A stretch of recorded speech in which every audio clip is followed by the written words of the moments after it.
अस्सलामुअलैकुम दोस्तों, जैसा कि आपको पता होगा उत्तर प्रदेश के संभल जिले में जामा मस्जिद के सर्वे के दौरान जमकर बवाल हुआ। पत्थरबाजी हुई। हिंसा को रोकने के लिए पुलिस ने आंसू गैस के गोले छोड़े, आगजनी हुई, यहां तक कि फायरिंग भी हुई। इस घटना में 3 लोगों की मौत भी हुई, जिनके नाम है नोमान, नईम और बिलाल। ये तीनों मुसलमान भी थे। वहीं पर पुलिसकर्मी और कई लोग घायल हो गए बताया जा रहा है। और बवाल के बीच संभल एसपी कृष्ण कुमार का एक वीडियो वायरल हो रहा है, जिसमें एसपी खुद पत्थरबाजी करने वालों को समझाते हुए दिख रहे हैं। यहां तक कि खुद एसपी पत्थरबाजी कर रहे शख्स को गिरफ्तार में लेते हुए दिख रहे हैं।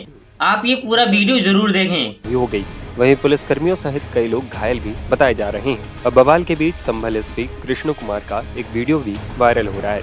इसमें एसपी पत्थरबाजी कर रहे लोगों को समझाते दिख रहे हैं। यहाँ तक कि एसपी खुद पत्थरबाजी कर रहे एक शख्स को हिरासत में लेते भी दिखते हैं। एसपी साहब ने कह दिया है, ये देखिए, एसपी साहब ने कह दिया है कि धर्म के ठेकेदारों में मत आइए, समाज के उन ठेकेदारों में जो उकसा रहे हैं।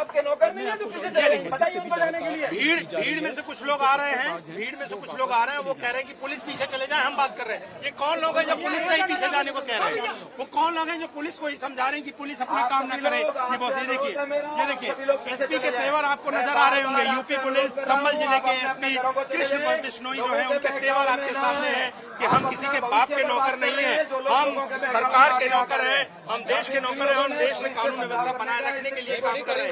ये देखिए, आइए एक बार, आइए अंकित, आइए देखिए, ये देखिए, एसपी साहब ने साफ कर दिया है किसी के बाप के नौकर नहीं है। और ये जो ठेकेदार बन रहे हैं धर्म के, वो संभाल लें कि उनके करियर एक्सक्लूसिव। देखिए, ये पत्थरबाज, ये उपद्रवी क्यों आए थे तुम भाई? सुबह 8 बजे ये एसपी साहब खुद इसको जो है यहाँ से ले जाते हुए यहाँ पर डिटेन किया गया, थाने ले जाया जा रहा है। ये देखिए, ये पत्थर चला रहा था, ये पत्थर चला रहा था, पकड़ के ले गए। तुमने गाड़ियां चलाई वाले हो, तुम क्यों आए थे यहाँ? तो पुलिस ने एक पत्थरबाज को यहाँ पर पकड़ा। ये देखिए, किसके कहने पे आए थे? कहाँ आए थे तुम यहाँ? किसके पास आए थे? किसके पास आए थे तुम? क्या नाम तुम्हारे चाचा का? बताओ। कौन है यहाँ? कहाँ रहते हो? तुम्हारा घर कहाँ है? मोहल्ले का नहीं है ये, खबूसराय का, पता नहीं क्या करने आया था। एसपी खुद खड़े यहाँ पर कह रहे हैं। संभल मस्जिद सर्वे के दौरान रविवार सुबह बवाल को लेकर की जा रही कार्रवाई के बारे में भी एसपी कृष्ण कुमार ने बताया। घटना को लेकर उन्होंने हमारे संवाददाता से खास बातचीत की। संभल में आज जो कुछ सड़क पर हुआ उसको लेकर जाहिर तौर पर बहुत सारे सवाल हैं, लेकिन पुलिस ने पूरी कोशिश की कि आज लोगों को इस मामले में कंटेन करके रखा जाए। लेकिन दुर्भाग्यपूर्ण तरीके से 3 लोगों की मौत हुई है जिन्हें गोली लगी है, लेकिन पुलिस के कई जवान चोटिल हैं। और जब सर्वे चल रहा था उस दौरान जब भीड़ बहुत ज्यादा बढ़ी तो खुद एसपी जो है उस वक्त मौजूद थे कृष्ण बिश्नोई, और उन्होंने कहा कि हम किसी भी कीमत पर इस सर्वे को पूरा कराएंगे, और लगातार वो फील्ड पर मौजूद रहे। एसपी साहब, उस वक्त हम लोग, आप दोनों लोग थे मौजूद, और जिस तरह के हालात बने थे, आपने लोगों से कहा अनाउंसमेंट के वक्त कि ठेकेदारों के चक्कर में मत पड़िए। दरअसल ये ठेकेदार कौन थे जिनके कहने पर ये छोटे छोटे बच्चे, ये महिलाएं सड़कों पर पत्थर मार रहे थे? आप स्वयं वहाँ थे और आप स्वयं वहाँ से लाइव फुटेज भी दे रहे थे टाइम्स नाउ को। बड़ा ही अनफॉर्चुनेट इंसिडेंट है, क्योंकि पीसफुली काफ़ी समय से पीछे जो जुम्मे की नमाज है वो भी पीसफुली गुजरी थी, पहला सर्वे भी पीसफुली हुआ, आज भी दोनों पक्षों की रजामंदी के बाद ही सर्वे है वो शुरू किया गया था। तो इस तरह की कोई ऐसी बात नहीं थी जिससे कि लोगों को कानून को अपने हाथ में लेने की आवश्यकता पड़े। लेकिन एकाएक आपने देखा होगा लोगों की भीड़ है वो जमी, और उसके बाद में उन्होंने पुलिस पे पथराव किया। पुलिस ने अपना जितना bare minimum non lethal force है उसको यूज़ करते हुए उनको खदेड़ने का प्रयास किया। और आपस में 3 फ्लैंक से जब ये लोग लड़े हैं उसमें क्रॉस फायरिंग भी हुई है। और जब मामला सारा शांत हुआ उसके बाद पुलिस में द्वारा वहाँ पे चेकिंग की गई है, तो कई सारे खोखे भी वहाँ पे बरामद हुए हैं, जिसमें जो 15 बोर के, 32 बोर के, इस तरीके के कई सारे कंट्री मेड वेपन्स के खोखे बरामद हुए हैं। तो उन सबको पुलिस द्वारा बरामद किया गया है और विधिक कार्रवाई वो सुनिश्चित की जा रही है। वर्तमान में शांति व्यवस्था कायम है और करीबन 21 लोगों को हिरासत में लिया गया है, जिसमें से 2 महिलाएं भी है। आज दोपहर में जब वहाँ से थाना संभल क्षेत्र से जब शांति व्यवस्था थी, थाना नकासा क्षेत्र में जब सूचना मिली पत्थरबाजी की, तब जब यहाँ पे मेरे और डीएम साहब द्वारा आए गए तो छत से महिलाओं द्वारा पत्थरबाजी की गई और एक कंट्री मेड वेपन से फायर भी हुआ, जिस फायर की वजह से मेरे पीआरओ के पाँव में गोली भी लगी है।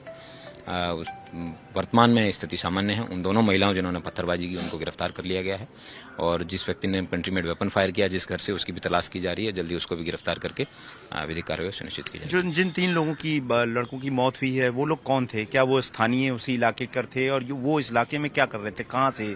कुछ उसके बारे में जानकारी मिली, उनके बारे में कौन थे वो? जिन 3 लोगों की डेथ की जो सूचना है वो मेडिकल और एम्बुलेंस वहां पे पहुंचने के बाद में मिली है। वो व्यक्ति थाना संभल, एक व्यक्ति का शायद पता है वो थाना संभल क्षेत्र का है, 2 का हयात नगर जो यहाँ से 10 किलोमीटर दूर है वहाँ का है। वो लोग व्यक्ति क्या कर रहे थे, वहाँ पे कैसे थे, क्यों आए थे, ये सब तो सीसीटीवी फुटेज और ड्रोन के जो फुटेज है उनके माध्यम से पता चल सकता है।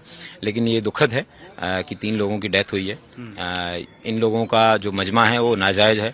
आप जब खड़े थे तब भी मैंने पब्लिकली डिक्लेयर करके नाजायज घोषित किया गया था। इन लोगों के द्वारा जिस तरीके के खोखे हुए हैं इसमें संभवतया इनकी क्रॉस फायरिंग में इनकी डेथ हुई है। किन द्वारा की गई है, कौन व्यक्ति इन्वॉल्व थे, कैसे हुआ है, वो सब राज जो है वो सीसीटीवी के माध्यम से ही पता चलेगा। पुलिस द्वारा सारी डीवीआर है वो कलेक्ट की जा रही है और उन डीवीआर का जब विश्लेषण किया जाएगा तो उसके आधार पे इन लोगों के जिन लोगों ने इन लोगों के ऊपर फायर किया है उन लोगों की जानकारी मिल पाएगी। आखिर में एक सवाल, जब लगभग कंटेन कर लिया गया था भीड़ को, तो आप एक लड़के को लेकर आते हैं और आप कहते हैं कि जब आपने हमसे कहा कि इससे पूछिए ये कहाँ से, और लोकल लोग पहचान भी नहीं रहे थे वो लोग कहाँ थे, ये भीड़ आई कहाँ से? मतलब अचानक से इनका मजमा लगना क्यों शुरू हुआ, कहाँ से हुआ, इनको किसने मोटिवेट किया कि ये लोग यहाँ तक पहुंचे? जो लोग हिरासत में लिए गए हैं उन लोगों के जब व्हाट्सएप मोबाइल्स वगैरह चेक किए जाएंगे उसी से पता चलेगा कि whether there was a conspiracy और नॉट, और किसी प्रकार की कंस्पिरेसी थी या नहीं थी। और अभी उनके मोबाइल वगैरह सबका विश्लेषण किया जा रहा है और जिन पुलिसकर्मियों के पांव में चोट वगैरह लगी है और एक मेरे पुलिसकर्मी है थाना गुन्नौर के कांस्टेबल है, उसके हेड इंजरी भी हुई है और सीरियस हेड इंजरी है जिसमें उसकी फ्रंटल बोन का फ्रैक्चर है। वो काफी क्रिटिकल कंडीशन में है, उसका मेरठ मेडिकल कॉलेज में ट्रीटमेंट किया जा रहा है। इस परिस्थिति में मैं यही कहूँगा कि जितनी भी फुटेज है सबका हम विश्लेषण करेंगे और जो दूध का दूध है वो पानी का पानी हो जाएगा।